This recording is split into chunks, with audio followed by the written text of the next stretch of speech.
Assalamu алейкум кадырман телекөрүүчүлөр. Менин айылым көрсөтүүсү биз бул жолкусунда Баткен облусунун Кадамжай районуна караштуу Үч Коргон айылына келип отурабыз.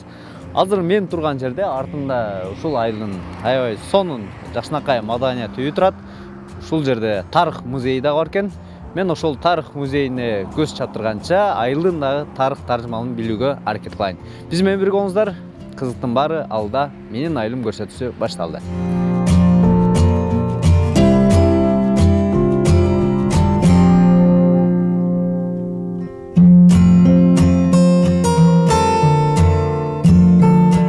Бул жер эми айылдын тарыхый музейи экен да. Ооба, сиздер биринчи жолу келип атасыздар. Бизде неме тарых жана өлкөтөнүү музейибизде ушу 5-6 жыл болду, ушул иш кетип атат. Бу жерде коюлган экспонаттар Союз мезгилинге чейин, анан ушул Союз маалы, ушул немелерди каптайт, бардыгын экспонаттар, ушул элден топтолгон экспонаттар ушул немеге жетти. Үч Коргон айылынан эле табылган да булар. Ооба, Үч Коргон айылынан табылган. Үч Коргондон табылган немелер. Абдылхабар, бул Үч Коргон айылы эмне себептен Үч Коргон деп аталып калган да? Үч Коргон айылы немез деген не ушу мурунтан Самарканд жактан ушул Миравул деген кичкеген экен. Анан бу жерде биринчи Коргонду жашаган экен. Ушул экинчи Коргонду дагы Самарканд жакты башка жерден Метинкан деген жерден дагы башка бир немелер келишкен экен. Келип отурушуп калып, аны үчүнчү Коргонго келсек, үчүнчү Коргону жерде неме бар, Исфайрам сайыбыздын нары жагында немелден Кашкардан соодагерлер келип отурушуп, үчүнчү Коргонду Таш Коргон жашашкен экен. Ушул тарыхы ушундай. Демек, бул жерде 3 Коргон болгон экен да? Ооба, 3 Коргон болгон экен. Бул 3 Коргон болот. Ошонун атына коюлган. Атына коюлган. Ал эми ал Коргондор жок болуп кеткен да бүгүнкү күндө. Жок болуп кеткен, бирок ушу немелер аксакалдар эскилер билишет, каерде жайгашкан, каерде неме болгондары бардыгы билишет, билебиз, шуну билебиз. Бул музей деген өзү тарых дегени. Ушул дагы ушу тарых жазылып атат. Айылдын тарыхы бар. Айылдын тарыхы жазылып атат. Шу немелерди китептерде актарып, аксакалдардан сурап, суруштуруп, шу иштер кетип атат. Жакшы.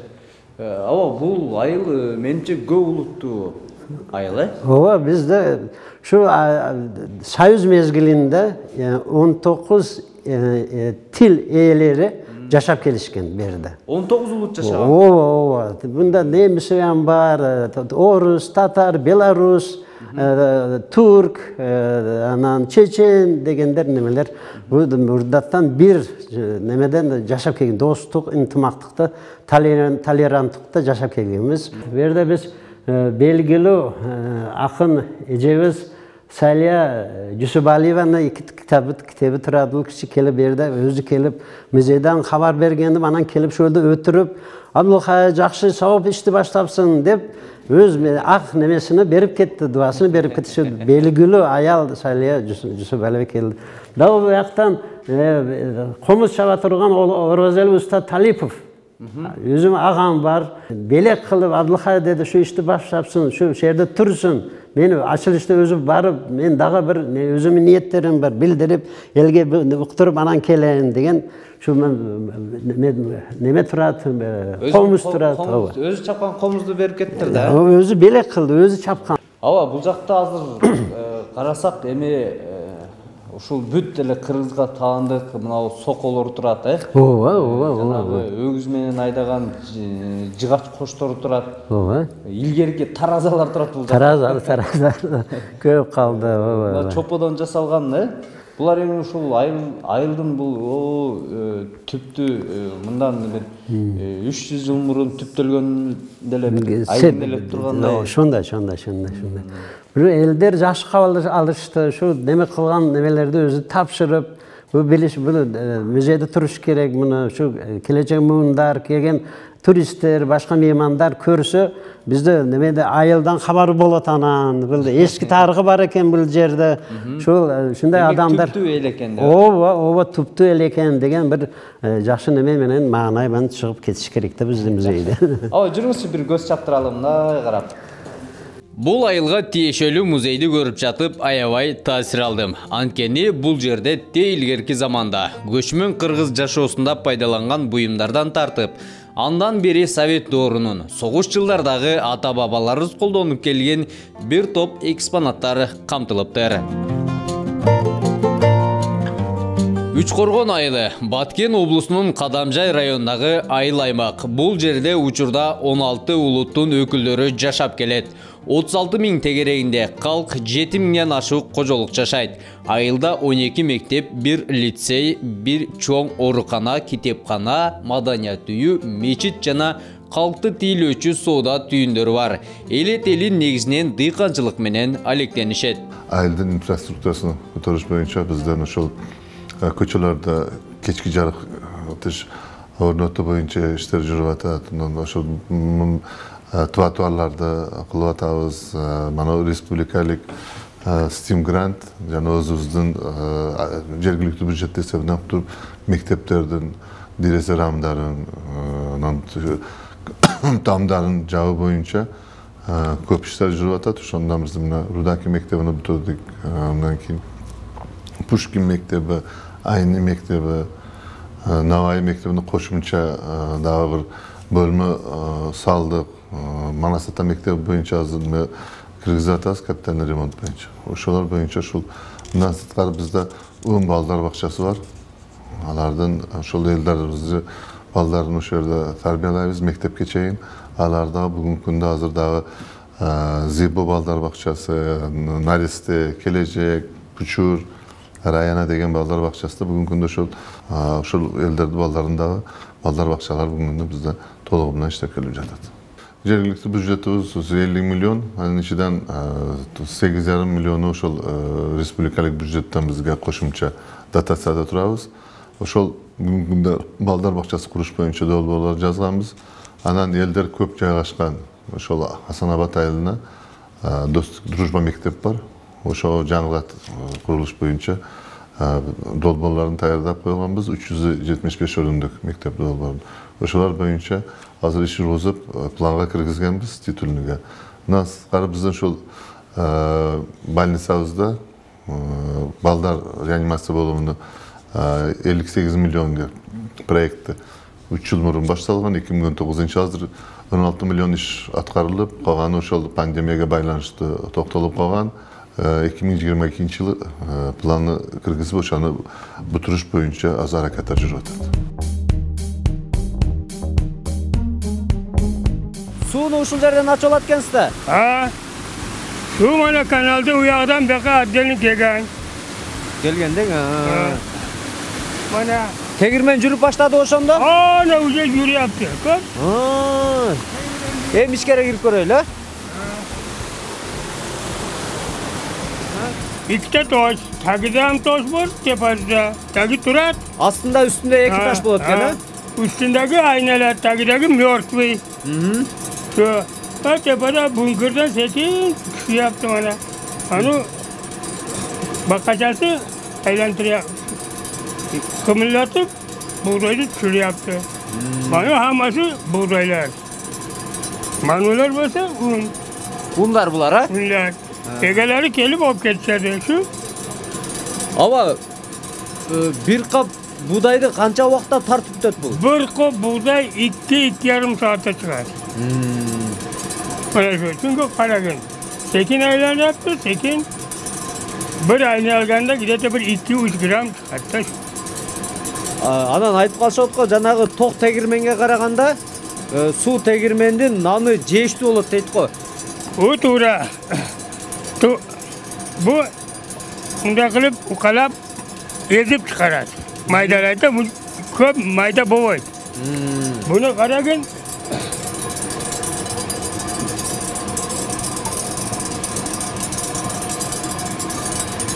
bana uzap gördün.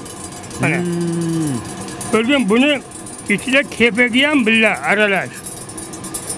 Şimdi bunu setkada eylem kepegini aldığını azaltacak. Bu tok çekirmendeki güde mayın bu tokolok bulur. Ana şimdi. Buldakta eski taşlarınız var okşayt ha? Bu Bu ham ikkinchi tosh. Bul zotni. Ha, tagidagi singan, o yerdan. Bu 65-yilgi tosh mana ular. 65-yilqi? Ha. Bu toshlar 87-yilgi toshlar. Bizden çok turmayı. Onu olib kelib qo'yganman bu yoqqa. Buni o'rnatish kerak. O'shanga yana hamma narsasi tayyor. Bir ikkita taxta topsam, uzun taxta. Ham nov qilib suvga. Bu ham ketaveradi. O'shanda ek tegirmon bo'lib qotganda buyursa. Bu emnesi? Bu Ko'targanda mayda bo'lavi. ko'targanda yirik bo'ladi. Onda qilib ko'tarsak, bu tez aylanadi. Ko'rdingmi? Bu bo'lsa yirik mana. Mana aylanishini ko'r, tezroq bo'lyapti. Mana ham yirik bo'lib, tepaga ko'p chiqyapti. Bo'ldi. Ana shunday. Dag'ida kishine tushirib qo'ysa, mayda bo'layotganda. Mayda bo'ladi. Mayda chiqadi. Endi to'nki chiqadi. Mana shu. Ko'rib mana shunday. Un jitdan atqa un. Bu yerda bitta buğday emas, maka ham tortiladi. Buğday ham tortiladi. Keyin makani qovurib olib kelishadi, tolqon bo'ladi. Bu sutga molab, rosa yeysan. Yaxshi ekan va. Bu tegirmon hozir chiqarganda shu tegirmon ishlayotadi xolos. Qolgan tegirmonlar rekonstruksiya bo'lmabdi. Mana shu yerdan Rossiyaga, Novosibirskka, Dalnivostokka 20 qop, 10 qop, 15 qop shu undan olib ketyapti. Akazisa bu tegirmondan chiqqan 10 ekologik chisti den sog'liqqa juda kerakli narsa ekan. O'shaning uchun buni rekonstruksiya qilamiz. Ikkinchi etajini Xudo xolasa damalartirgan joy qilamiz. Bu ikkinchisi ham ishlaydi. Bu shu oqsoqolni umrini bersa, shu oqsoqol barjani qiladi. Mana yerda odamlar kelsa, uzoqdan yaqindan kelsa agar bir kunda chiqarolmasa, gazetcha qilib qo'yganmiz. Gazetchani ham ko'p. Hazırlayotganimiz bor. Buyursa bu suv tegirmendi bu respublika bo'yicha jayilsa bo'lchida ekan, ha? Kerak nada. Elektrika borki ekologik chista emas, o odamga ziyoni bor. O'shanga ko'p vaqtlarda odamlarning den sog'lig'i buzilayotgan ham shundan. Hozir kelayotgan unlarda odamlar aytayotadiki, 10 ta, 9 ta, 8 ta komponent bor bu unda ichida. Bunda komponent yo'q, o'zi chista unda bu. Toza deng. Toza bu. O'shanga narxi unlar borki, oldin Sovet hukumati vaqtdan bizga magazinlarga un kelsa, 5 oyda, 6 oyda un buzilardi. Hozirgi unlar 2 yil, 3 yil tursa ham buzilmaydi. Значит, boshqa komponentlar bor-da. Unlar buzilmaydi, na sovuqda buziladi, na issiqda buziladi. O'shanga ana shu tegirmon juda kerak. Hozir men damli momentda shu bizning elimiz, mahallalar shu tegirmonni unini 60-70% iste'mol qilyapti. Bu yoqda ovoz men og'oz son ma'lumot aytdi. Чындыгында бүгүнкү күндө мына суу тегирмен мына ташта buğdayды ташта жанчып un кылып атат. Чындыгында азыр бул жагага айткандай ток менен иштеген тегирмендерге караганда экологиялык чыныгы таза адамдын ден соолугуна пайдасы бар. Un ушул жерден даяр болот. Эми буну суусу мол Кыргызстандын ар бир айылында ушундай суу тегирмендерди жасап алсак болчу-дайт. Сонун. Рахмат сиздерге.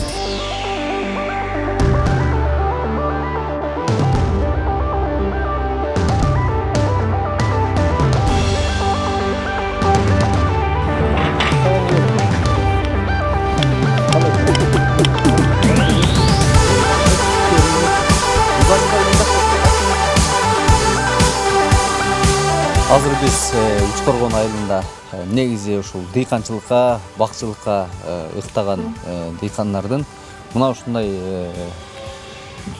көп көлөмдөгү 60 тоннанын тегереги деп атат. 60 тонна, ушу бир 100 тоннанын тегерегинде ушул алма сактап, ушул бүгүнкү күндө багбандардын анан өзүнүн эле алмаларын сактап, ушул экспортко мына ушундай логистикалык борборлордо сактап келишет экен. Азыр Азам агага жолугуп калдым. Сурап көрөлчү, негизи ушу бардык алмалар канча тонна бар бул жерде? Так, биз бу жерде 100 тоннадан ашык алмабыз бар. Ondan bir 70-80 tonnası eldiki. Bir o'zimizdan bağız var, o'zimizga bir yerde var. El olib kelib qo'yadi, vaqt kelib qolsa, narxlar ko'tarib qora turgan bo'lsa, o'shanda kimki sotiladi. 2 oy, 3 oy, yanvargacha saqlayiladi. Ular qarab turib, bozor qanday yaxshi bo'ladigan bo'lsa, el olib sotaveradi. Shuning ustidan tirikchilik bo'lib o'tadi-da. Endi ochib ko'rsak bo'ladimi negizi? Bir zum ko'rganga bo'ladi, biroq ochish kerak emas o'zi. На самом деле. Ну,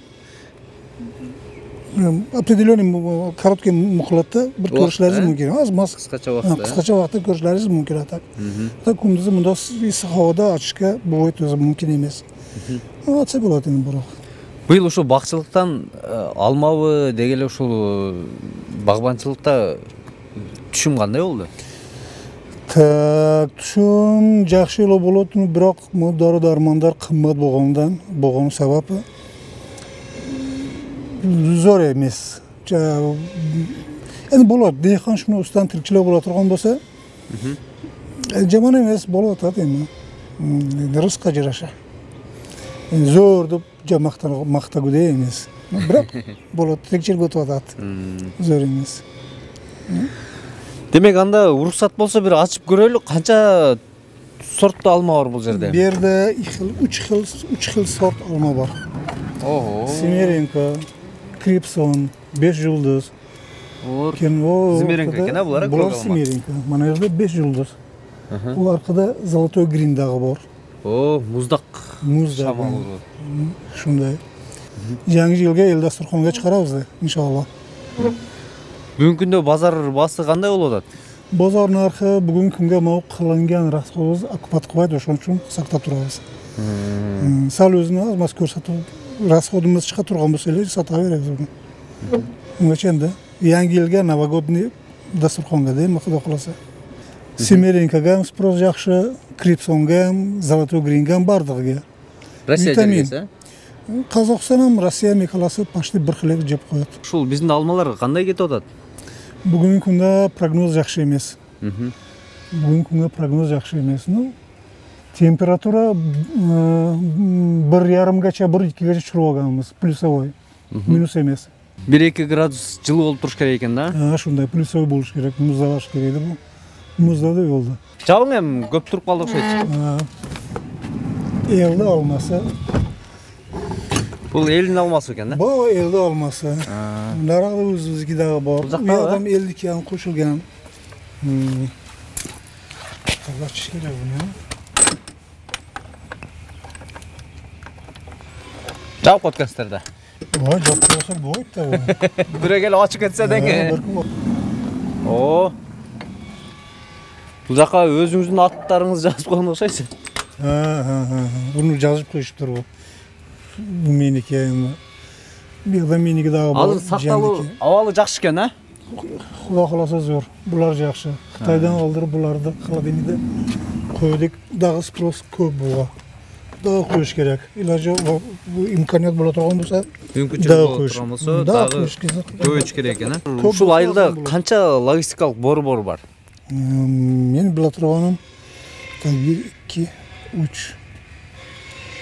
3 ta joyda bilaman. Biroq bo'lish kerak Bag'da har qayerda. Endi mana biz atrofda 1-2 ta joyda shunday logistik xolodilniklar, saqlashchilar bor biroq. Bozor yaxshi bo'lsa-lar bizga yaxshi bo'ladi. Qo'yaveramiz xolodilnikni ham boshqasini. Eldan almaсын saqlab berem deb aytpaysiz.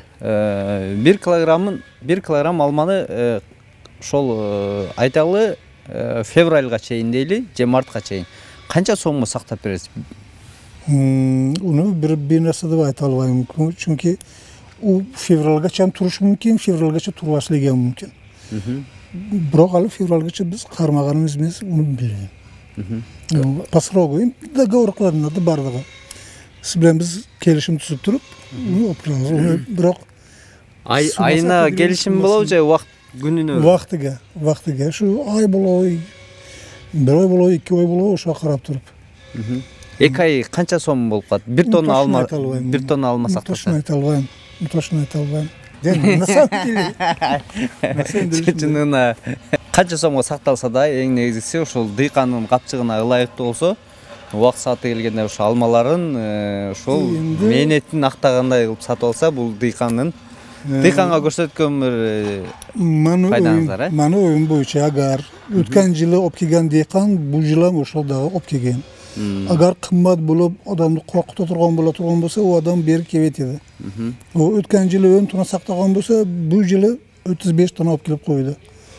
Ошого окшогон адамдар өткөн жылы оп келип койгонлор дагы келген. Спрос уже ушунча көп, но бирок клиент, чест клиент. Агар кымбат боло турган болгону кебет эди. Туурабы? Чын эле ушундай да.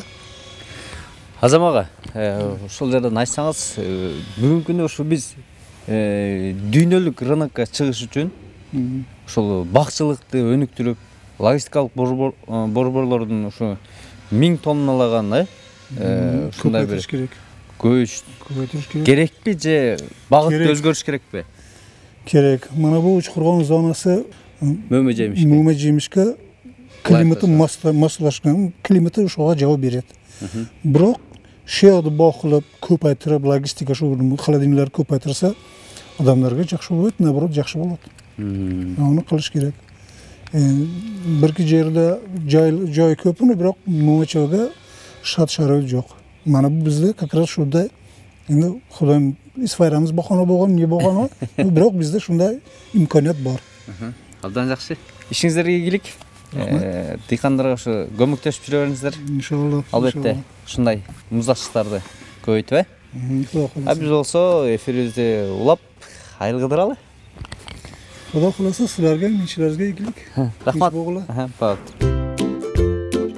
Учкоргон айылында мени таң калтырган жана башка мектептер үлгү алчу мектептердин бири Пушкин атындагы орус мектеби. Бул жерде 1500-дүн тегерегинде окуучу окуйт. Мектеп директору Рано Турсуналиева эжеке айткандай, мектеп жаңы автоматташтырылган видео башкаруу, видео көзөмөлдөө сабактар жүрөт. Ошондой эле балдардын коопсуздугу да эске алынган. Бир жерден туруп эле бардык класстар менен түз онлайн таризде байланышууга болот. Замира Фатаевна, вы меня слышите? К новогодним праздникам у нас намечается проведение мероприятий новогодних елок. Предупредите родителей, чтобы они были готовы 27 декабря. Ваш класс будет выступать. Вы меня все поняли? Албетте, бүгүнкү күндө мына ушундай башкаруу же болбосо сабак өтүү заманынын талабы болуп жатпайбы? Ар бир айылдын мектептерине мына ушундай система киргизиле турган болсо, билим берүүнүн сапаты дагы да жогоруламак деп ишеним артасың.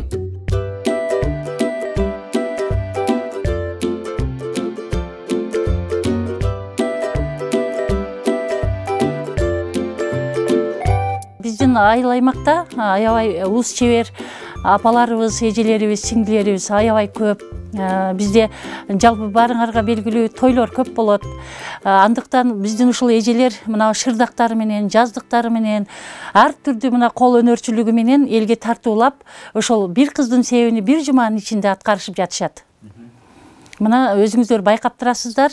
Биздин мына апабыз мындай кыздардын себебини жасап, дасторкондорду тартуу кылат. Ал эми мына апабыз болсо шырдак менен, ошондой эле азыр эми шырдагы сыртта калгандыктан мына азыр оймо менен алектенет. Ал эми биздин кыздарыбыз бизде илгери болчу, мына бизде зардыбал деп коет. Биздин айылда мына ушул зардыбалды дагы колдонобуз.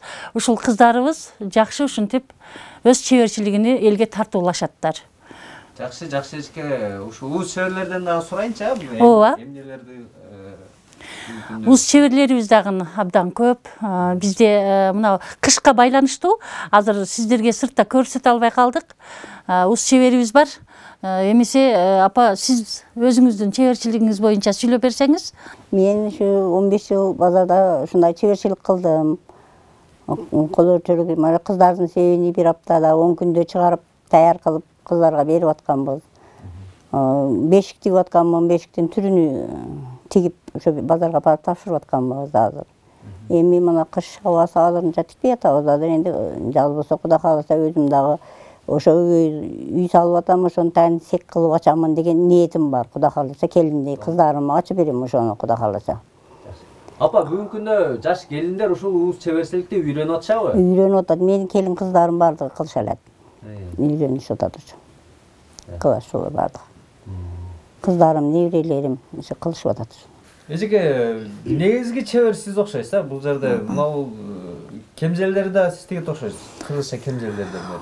Ооба, бунда мен өзүм тигем, кызыгамын. Бул эркектердики, бул кыздардыкы кылып заказ болсо тиге берем, нээси болсо балдарга, чоңдорго кылып тигип отурабыз. Не заказ болсо кылабыз, сеп дагы жасайбыз. Сеп жасаганда шериктерим бар. 5-6 кыз менен бир жумада же 10 күндө бүтүрүп беребиз. Айтылган числосуга карап. Канча сомдон баалайсыздар да? Эndi бир журканда 200дөн бүтүшү. 200дөн. Ошондо бир кызга азыр орто эсепте 40 төшөк, журкан, жастык бардык болуп бир 40 штук берилет. Ошончон 200дөн жасайбыз. Ошону бөлүшүп алабыз кыздар менен акчасын. Миграцияга чыгып кетишет да. Анан эми сиздер бул жерде эле ушу чеберчилик менен дагы ушу турмуш тиричилик өткөргөнгө кол өнөрчүлүк менен аракет кылып атат экенсиздер да. Жакшы эле болобу негизи? Болот. Мен башка жака ишке түшсөм да болот. Бирок күйөөм жумушка кетсе, балдар өзүмө калат, үй жай калат. Ошого мага ушул иш ыңгайлуу. Үйдө отуруп үйдү да караймын, баламды да караймын. Ошо мага ушул иш оңой. Бул чеберчиликтен бөлөк мен гүл да өстүргөн кызыгамын. Гүл өстүрөмүн. Бир күндө жакшы иштегенимде 1000 сом 1200ге чейин табамын. Жакшы болбоду дегенде 500-300ге чейин болуп калат. Бир күндө, жакшы. Бул чапанды канча сомго баалап тигип бересиздер? Буларды 2,5 миңден тигип беребиз. Өзү материалы өзүмдөн бар, жок өзүмдөн болсо 2,5 миң болуп калат ушулар.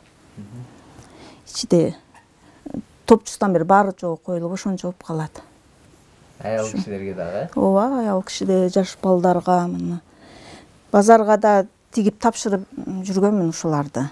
Азыр жүргөнүшүп үйдө көбүрөөк заказ болсо үйдө тигеммин. Ушундай кыздарга айткан светиден, материалдан тиге беребиз. Мына чоңдордуку. Заказ кандай берсе ошондой кылып жасай беребиз.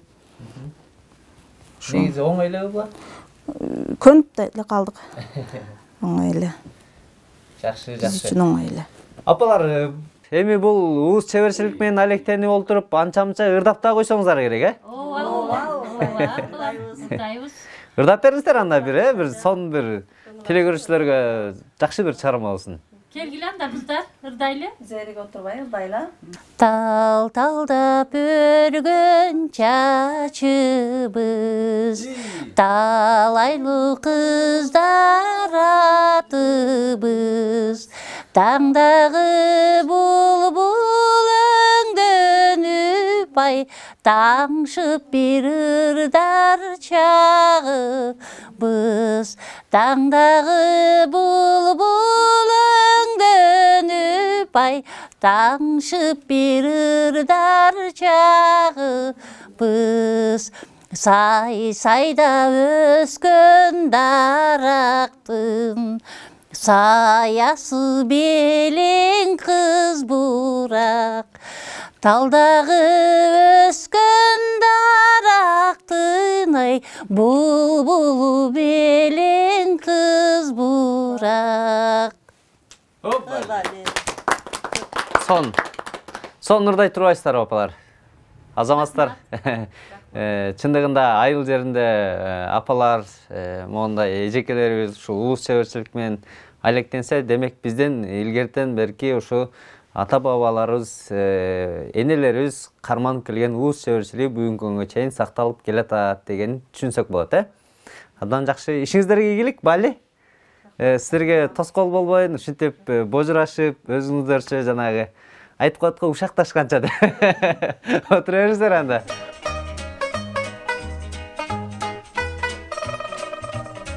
Исмаилжан ага, бул бешиктин үстү окшойт менимче. Бешиктин үстү бул. Ага үстү дагы жогорчу кымылдатат, ондомаса. Бул бешик жасоо менен канча жылдан бери алектенип келесиз да? Bu beşi yasaş bu mani otamdan, opoqimdan qolgan kasb. Opoqim qilardi, undan keyin otam qildi, otam o'tib ketgandan keyin o'zim men qilaman.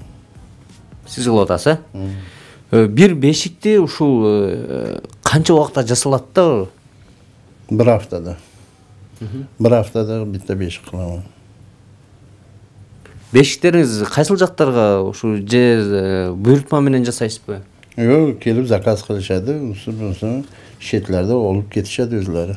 Азыр бизге кайсыл жумушун көргөзүп бере аласыз да, ушул бешик жасаган? Hozir egishini ko'rsatib beraman. Shunday qilib yetken de buni? Oho. Buga da kuch kerak o'xshaydi. Suvda qaynatib, keyin shunday qilib egamiz. Qancha gradusda qaynaydi bu ham? Bu suv qaynaydi. O'sha necha gradusda qaynab turadi, o'shanda keyin egamiz. Keyin buni qo'libga urib qo'yamiz.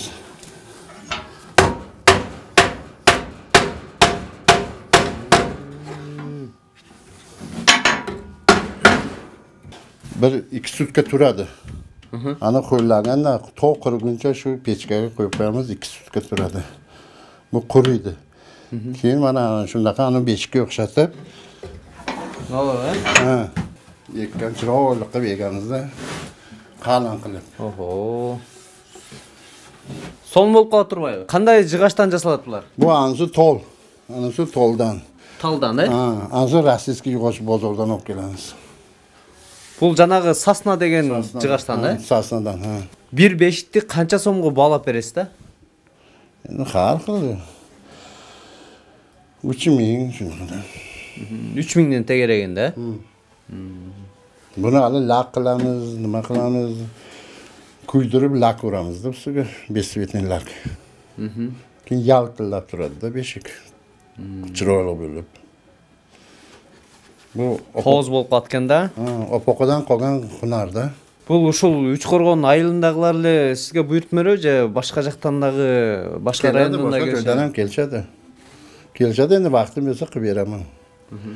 Endi vaqtga qarab ishlaymiz-da. Demak, o'zingizning vaqtingizga qarab jasab beretkensiz da? O'zimizning vaqtimizga qarab. Mынау kuyilgan da o'shunda. Ha, bu kuyilgan, ha. Keyin bunga lak ursa chiroyli bo'ladi, yaltillab turadi. Ушул бешиктин бул сау экен да? Ha. Shu. Бул да калың болуп турбайбы? Бул дагы талдан жасалабы? Yo'q, taldan emas, rossiyskiy yog'ochdan, sasnadan. Бул дагыбы? Ha, bitta tol shu egilishi shundan. Sasnani yeyse bo'lmaydi? Yo'q, bo'lmaydi. Sinadi-da, uni ingichka qilishadi, u ingichka bo'lmaydi. Bu bolalar sal bo'lsa sinadi. Bu ani bir 40-50 yilga yetadi-da, qalin-da. Jig'ilsa da sinmaydi degan. Sinmaydi. O'shanga kelib olib ketishadi-da, Batkengacha olib ketishadi. Жақсы. Ishingizga iyilik, Bali. Mayli. Азаматсыз shu. Sog' bo'linglar. Кичинекей наристе бөбөктөрдүн shu баягы жылмайыңкы маанайына ушундай көңүлүн көтөрүп жүрө бериңиз. Бешиктер жасап. Sog' bo'linglar. Хоп. Сон чындыгында балдардын камын ойлогон ата десек деле болот. Бүт балдар сүйүп жаткан бешик мына ушундай болуп жасалат экен. Ага ушул Үч Коргон айылы, Баткен, Кадамжай району боюнча ушу бешик менен калыш кылып турат экен. Ага өзү аз сүйлөйт экен. Себеби уста адам негизи аз сүйлөйт дейт. Бали, ишиңизге ийгилик. Mayli, rahmat. Ага, сон.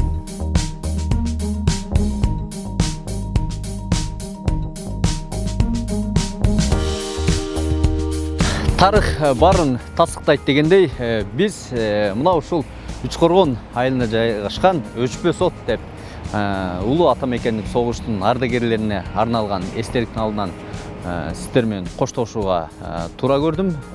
Албетте биздин да көрсөтүү тарых болуп калат деген ишеним менен менин айылым көрсөтүүсү соңуна чыкты. Кийинки эфирден көрүшкөнчө аман болуңуздар.